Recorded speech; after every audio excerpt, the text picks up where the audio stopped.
Who are a few of the most despicable criminals you wouldn't want to run into? Let's find out, starting with number 5, Lamor Whitehead. Again, we've been keeping tabs on Lamor Whitehead, the notorious Bling Bishop from Brooklyn, for a while now. It seemed inevitable as Thanos that his continuous shady dealings would eventually lead to his downfall. And now, it finally has. Whitehead, at 45 years old, was found guilty of a series of charges, including wire fraud, attempted extortion, and misleading the FBI. His conviction is the culmination of years spent lavishly with a lifestyle funded by people who trusted him.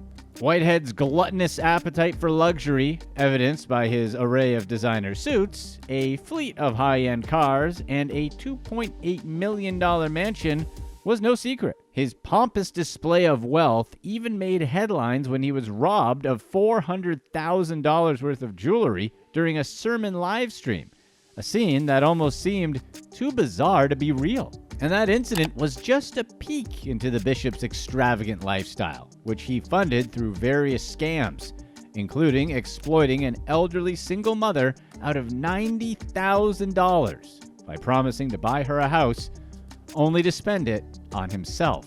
Our coverage of the humble Mr. Whitehead has highlighted his unapologetic flaunting of wealth, often seen in Gucci and Fendi, driving luxury cars like Rolls Royces, Bentleys, and Maseratis, and living in a mansion that could be mistaken for a luxury hotel. His properties weren't just for show either.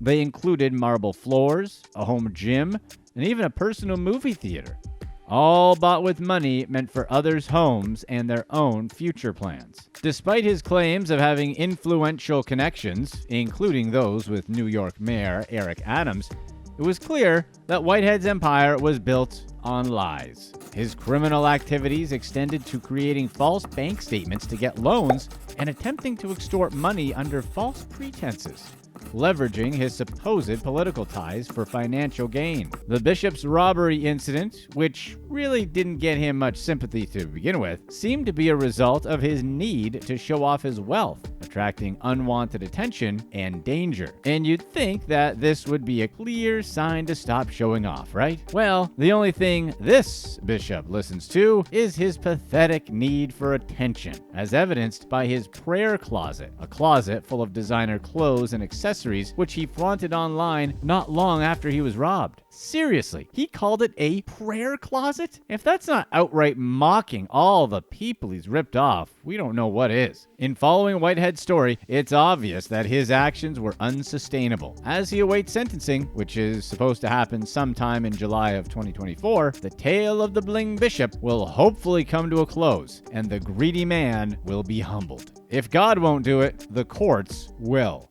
Number 4, Homeland Fraud. Lana Browne, 82, and her husband Ed, 91, from Delaware, ran into a classic scam that hit like a plot twist no one saw coming. The duo was cheated out of an insane $1.46 million by fraudsters pretending to be from Homeland Security. The scammers had said that the couple was under surveillance and prohibited them from chatting with family, claiming their accounts were targeted by international cyber criminals from China, Russia, and Bolivia? Wait, is Bolivia a bad guy now? Simón Bolívar must be rolling in his grave. Anyway, the fraud began with a phone call to Lana from someone claiming to represent Wells Fargo, a bank she had trusted since 2005. She must have been ignoring all that stuff in 2016 when they got caught being shady, but that's a different story. Anyway, the fake Wells Fargo person told her that her and Ed's account was involved in various illegal activities, including money laundering. This call led Lana being connected with a supposed U.S. Marshal, complete with an official-looking ID and a LinkedIn profile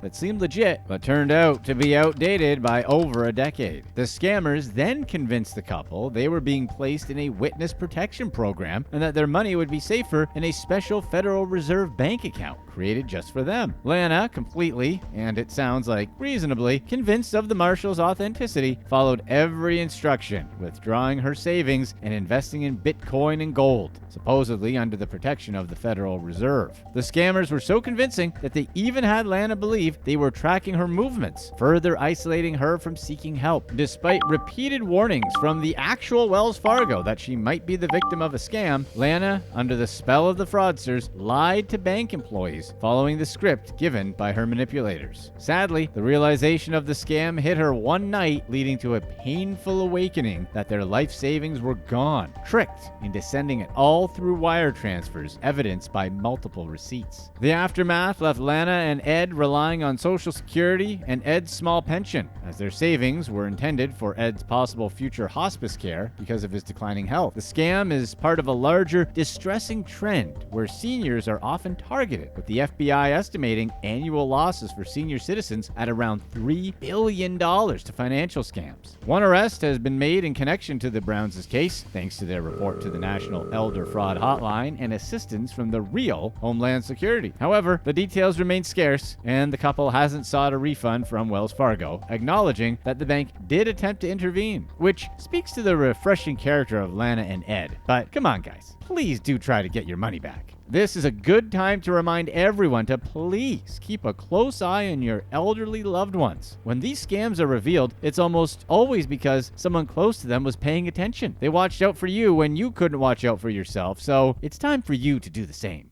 Number 3. Newspaper terror.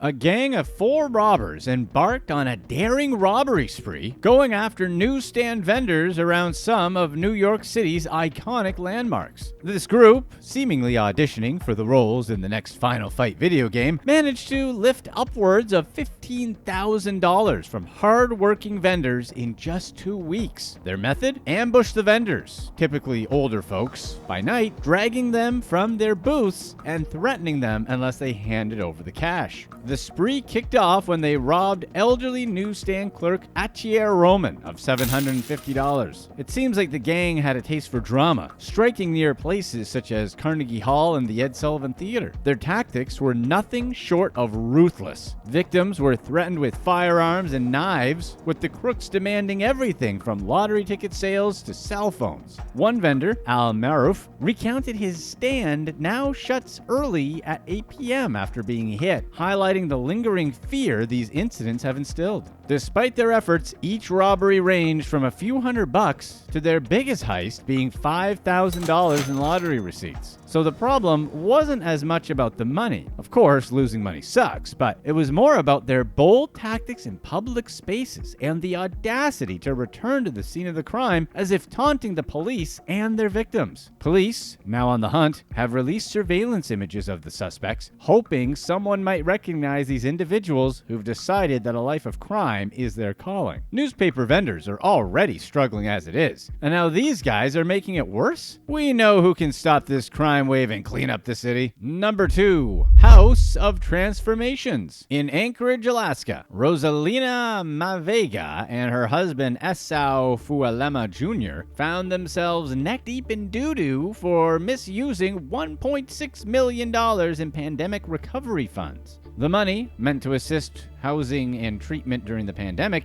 ended up being used for buying crypto and funding a beauty salon. The duo faced charges including major fraud, wire fraud, and money laundering. Despite their creative redirection of funds, the law caught up with them in yet another scandal that points out the shoddy oversight of pandemic relief efforts. The couple's charity, House of Transformations, a non-profit that was supposed to provide crucial services during the pandemic, received a healthy sum from the Anchorage Assembly in May of 2021, and Mavega was somehow running it despite her previous ban from serving as a Medicaid provider due to fraud allegations from an investigation that concluded in 2015. Her political ties seem to have played a role in the city's lackadaisical approach to vetting, as Mavega was a supporter of Anchorage Mayor Dave Bronson and had been appointed to several city commissions. Even as federal investigators started looking into Mavega and her empire of interlinked nonprofits and businesses, she maintained her positions on the Anchorage Equal Rights Commission and the City Housing and Homelessness Committee. The House of Transformations was one of the largest recipients of the city's American Rescue Plan Act funds. This money was intended for noble causes, but was instead funneled into the couple's personal accounts, used as collateral for loans, and invested in crypto. They also planned to use part of the funds to make down payments on properties purportedly for housing services, a promise left unfulfilled. As the scandal unfolded, it was revealed that Mavega's charity and business ventures were a convoluted web of entities, with some operating out of a midtown Anchorage office and engaging in a variety of services from beauty salons to vocational training. This complexity did little to hide their misdeeds from federal investigators who charged the couple in September of 2023. Mayor Bronson's office, already under fire for various other controversies, found itself embroiled in this debacle as well. Despite requests for Mavega to step down from her commission positions during the investigation, the mayor's office claimed it lacked the authority to remove her unilaterally. This stance, along with the sheer audacity of the fraud, fed into the belief that the city administration was clearly struggling with ethics and accountability, because there obviously was none.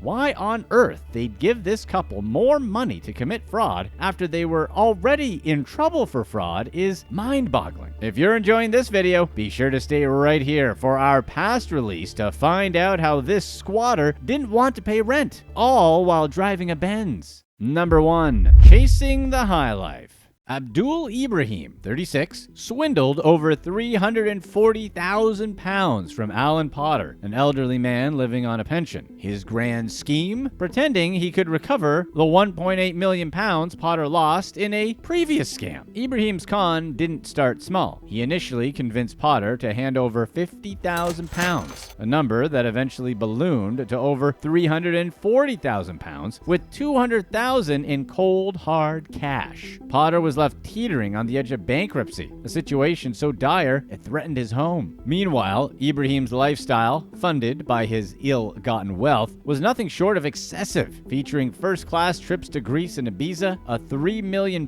mansion decked with the finest luxuries, including a £14,000 piano and a private members club membership. His mansion, by the way, was acquired under the guise of Ibrahim being a £500,000 a year hedge fund manager, and came complete with a £3,000 marble kitchen, an £800 bonsai tree, and a room just for his sneaker collection. Oh, and let's not forget the limited edition Banksy print, because what scammer's mansion is complete without an art print from a famous social commentator? We also note the irony of this guy being a Banksy fan, considering Banksy's opinion of him likely wouldn't be favorable. Ibrahim's capture was as dramatic as his lifestyle. Police raided his house, carting off the luxury goods that were bought with Potter's money. The downfall was a spectacle, juxtaposing the vast gap between Ibrahim's fraudulent facade and the grim reality of his actions. In court, Ibrahim talked about a past as a semi-professional soccer player, including a stint at Chelsea FC, perhaps in a bid to show that he wasn't just a career fraudster. However, the judge apparently felt Ibrahim was a career fraudster, regardless of what he did before, and handed down a 61-month sentence anyway. And while it might offer some closure to his victims, the sentence hardly seems harsh enough for the lavish life of deceit Ibrahim led at the expense of a man who'd already been scammed to the brink of collapse.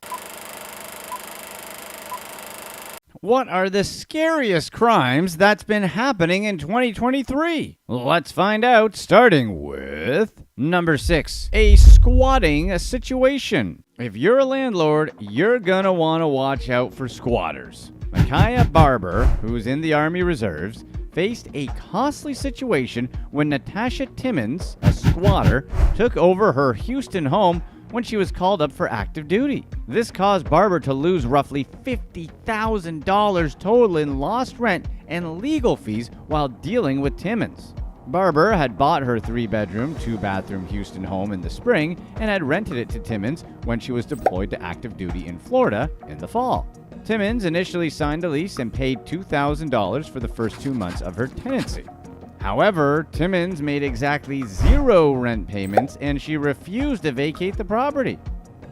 Despite Barbara's attempts to reach agreements with her, Timmons remained in the house, and the situation deteriorated.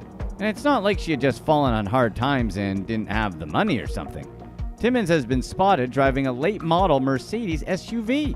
During her court hearing, a judge ordered Timmons to repay the overdue rent, with another hearing scheduled later that year. The crazy part is, because of bureaucratic red tape, Timmons still hasn't even received an eviction notice. As it turns out, Timmons also has a prior theft conviction before all this. Is that an indicator of whether or not someone would commit a crime in the future? Probably not, but doing a little checking may have helped. Number 5. Instacart scammers. Here's a scary scam that can happen with buying groceries for delivery. Jill McCormick had been eagerly awaiting her digital Kroger order at her suburban Cincinnati home when she received a startling message. Her bank account had been charged almost $2,800. The friendly Instacart shopper assigned to pick up her groceries went by the name of Danielle. Danielle had told McCormick via text that the store had run out of her preferred energy drink flavor and asked if she could substitute with another. McCormick had approved the change via text.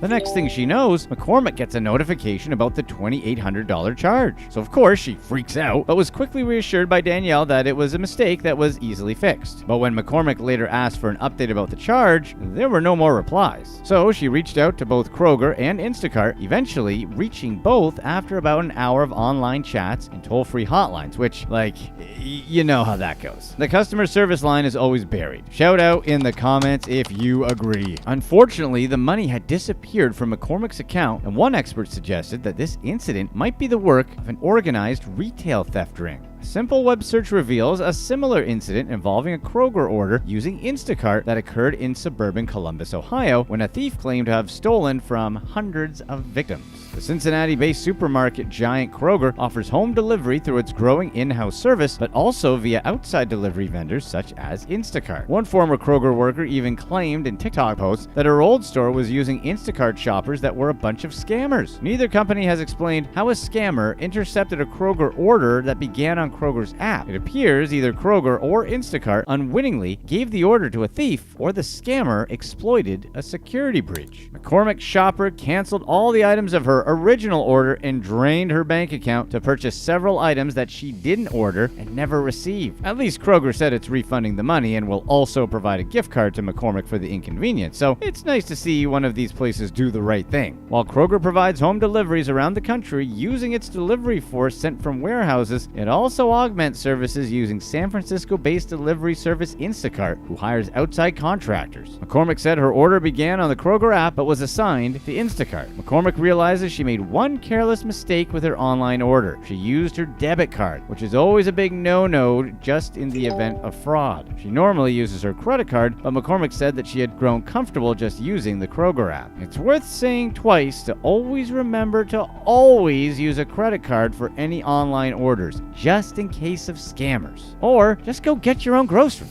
like we used to in the old days. Number 4. It's all Greek to me? Nah. Can we all remember to not get any mixed drinks in unfamiliar places when we're on vacation? Several bars in the popular Greek party town of Kavos on the island of Corfu were closed down after authorities suspected them of tax evasion and selling potentially smuggled or tampered alcohol. And by that we mean used drinks. The Independent Public Revenue Authority of Greece, along with local police officers, conducted an operation on the bars of Kavos to check if they were registering all transactions and if the alcohol was clean and legal. They found that 26 catering businesses hadn't issued roughly 40,000 receipts, amounting to roughly $286,000. Furthermore, 7 catering establishments were found to be serving drinks without lot number markings, suggesting potential smuggling or reuse of the alcohol. It was revealed that some of these bars had a practice of collecting unfinished drinks from customers and storing them in barrels to serve to other patrons as shots. Can it get any less sanitary? Wait, don't answer that in the comment section. Kavos is a popular party destination for tourists and had been informally considered a no-go zone for inspections for many years, according to Greek news agencies. The closure of these bars came in the wake of an investigation into the passing of a young tourist, Hannah Byrne, in Kavos.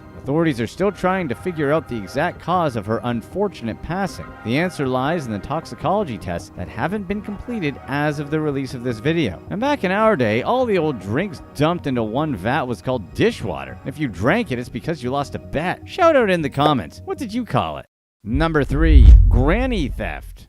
A 65-year-old grandmother in the UK, who was only identified as Lou, has confessed to shoplifting luxury items on behalf of wealthy clients. Just remember, criminals come in all ages, shapes, and sizes. Lou earned up to £500 a day from her illegal activities. Her brazen thefts include stealing items such as steak, lobster, champagne, Egyptian cotton sheets, and even 14-pound dog treats. She claimed to have around 60 clients, many of whom reside in upscale areas of London. Lou said that her clients, whom she refers to as tight poshos, which is apparently British slang for cheap, posh people, turn to her when they want to save money. Even though her clients aren't exactly short on money, they still want to save where they can because of rising fees such as private schools or mortgages. She said that these clients, despite their affluence, often haggle over prices and are careful with their spending. Lou, a grandmother of 5, said she began her shoplifting activities as a service to 4 or 5 clients, but quickly expanded to 60 as word of mouth spread. She typically targets high-end stores like Harvey Nichols and Harrods, but she also steals from retailers such as Marks and Spencer. She mentioned that her clients often request luxury items such as premium vodka and expensive champagne, with some clients instructing her to get as many bottles as she could. Lou attributed her decision to turn shoplifting because of her husband's passing and the financial troubles that arose as a result. Her illegal business only expanded rapidly from there. While Lou has been caught multiple times, she says she simply attributed her forgetfulness to non-payment. So, is Lou actually remorseful? The short answer is no. She defended her choices, saying that it's her decision and those who judge her aren't forced to buy stolen items from her, which is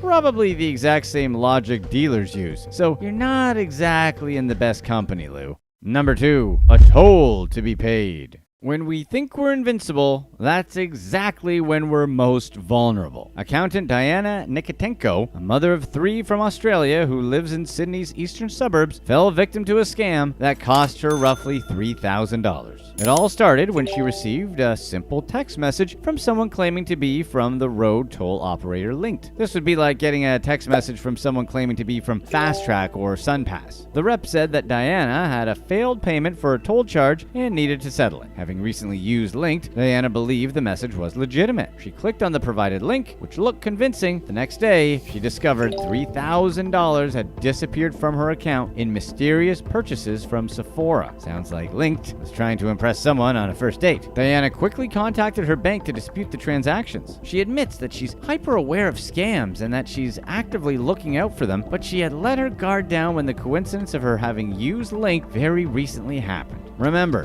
don't click on links in unexpected messages and look for typos or grammatical errors. If you actually really want to follow up, look up the number for any supposed company that's contacting you directly on the internet and then go through the official contact info find yourself. Number 1, trusting TSA. We've covered TSA officers before, but because of how brazen the theft that was captured on newly released video footage is, we had to cover them again. Surveillance footage released revealed 2 TSA officers, Josu Gonzalez and Labarius Williams, allegedly stealing at least $600 in cash and other items from passengers' luggage at Miami International Airport. The 2 TSA workers were arrested after an investigation into theft claims at the checkpoint. Video footage from the checkpoint shows the alleged thieves stealing money from wallets and purses as passengers passed through the X-ray machine. The thefts occurred while passengers were focused on the screenings and not paying attention to their belongings. Gonzalez and Williams, along with their co-worker Elizabeth Fuster, were arrested on charges related to an organized scheme to defraud. Fuster's charges were dropped, while both Gonzalez and Williams have pleaded not guilty to third-degree felony grand theft charges. Gonzalez entered a deferred prosecution program, which could result in his charges being dropped upon completion, but he has to pay $700 to the identified victims, complete 25 hours of community service, and relinquish his airport credentials. Williams was not accepted to the program, so he has to stand trial. Gonzalez Wallace and Williams both admitted to a bunch of thefts, supposedly averaging almost $1,000 per day when they were working together. Here's a reminder to always have the cash in your pocket or in your hand when you're going through security at the airport. We hope we don't need to tell you to not put cash or any valuables in checked luggage.